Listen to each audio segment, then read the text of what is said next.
দিয়া বলল, তাহলে আপনার হাত কাটলো কিভাবে? সাদিক বলল, অ্যাক্সিডেন্টলি কেটে গেছে। দিয়া বলল, আচ্ছা দাঁড়ান, আমার কাছে স্যাভলন আছে।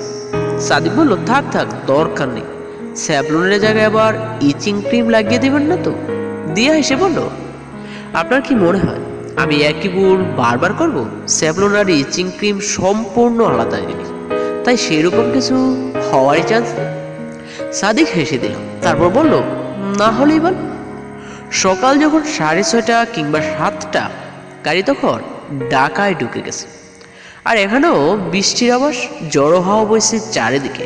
মনে হচ্ছে এই বুঝি শুরু হলো বর্ষণ।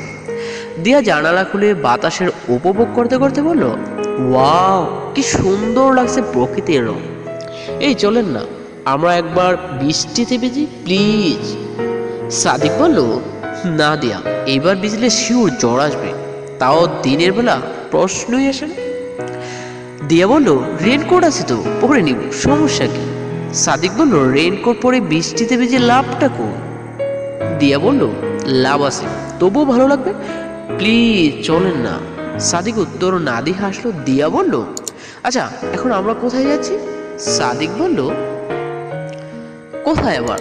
তোমার কলেজে ক্যান্টনমেন্ট। দিয়া বলল, ডিরেক্ট কলেজে যাবো? সাদিক বলল, হ্যাঁ, নাকি আবার বাসায় যাবে? দিয়া ভাবতে লাগলো। সাদিক কি একটা ভেবে বলল, চাইলে আমার বাসায় যেতে পারো, আমি তো ক্যান্টনমেন্টে থাকি, ইজি হবে। দিয়া বলল, আমার না একটু প্রিপারেশন দরকার ছিল। সাদিক বলল, ভালো তো, আমার কাছে ইন্টারের বই অহরহ আছে, আমি নাও হেল্প করলাম। দিয়া উৎসাহ নিয়ে বলল, সত্যি? তাহলে আমি যাব। সাদিক বলল, ভেবে বলছো তো? আমার বাসায় কিন্তু আমি একাই থাকি, বাবাও ভাই। দিয়া বলল, আপনি কি এখন আমাকে ভয় দেখাচ্ছেন? সাদিক বলল, ভয় না, জানিয়ে রাখলাম, তুমি যাবে কিনা ডিসিশন নাও। দিয়া বলল, আমি তো বললাম যাব। সাদিক বলল, ঠিক আছে, তাহলে ভাই ক্যান্টনমেন্ট চলেন, নির্জন। দিয়া বলল, এই আপনি নির্জন থাকেন? আমার কলেজের কত কাছে, কতবার গিয়েছি ওই জায়গায়, কিন্তু কখনো আমাদের দেখা হয়নি কেন? সাদিক বলল, কি জানি, হয়তো হয়েছে, মনে নেই। দিয়া বলল, কখনো হয়নি, হলে আবার ঠিক মনে থাকতো। ক্যান্টনমেন্ট গাড়ি পৌঁছতেই শুরু হলো তুমুল বর্ষণ। জিয়া জানালা দিয়ে মাথা বের করে চিৎকার শুরু করলো। বৃষ্টি ফোঁটা হাতে নিয়ে জমাতে লাগলো, মুখে লাগাতে লাগলো। সাদিক এসব দেখে বলল, কি করছো দিয়া? বারবার হাত বের করো না। দিয়া উল্লাসে চিৎকার দিয়ে বলল, রাস্তাগুলো কি সুন্দর লাগছে, আমি নামবো। সাদিক বলল, ক্যান্টনমেন্টের রাস্তা সুন্দর তো হবেই, কিন্তু এখানে নামা যাবে না। দিয়া বলল, প্লিজ প্লিজ প্লিজ, আমি নামবো, আমি বৃষ্টি খাবো, বৃষ্টি খাবো, বৃষ্টি খাবো। দিয়া চিৎকার করছে। সাদিক হেসে দিল, গাড়িটা থামালো একদম সাদিকের বাড়ির মেন গেটের সামনে। গাড়ি থেকে নামার পর সাদিক বাড়া দিতেই দিয়া দৌড়তে লাগলো। সাদিক ডাকার পর সুযোগ পেল না, অতঃপর দিয়ার ব্যাগ আর নিজের চশমাটা হাতে তুলে নিয়ে দিয়ার পেছনে গেল।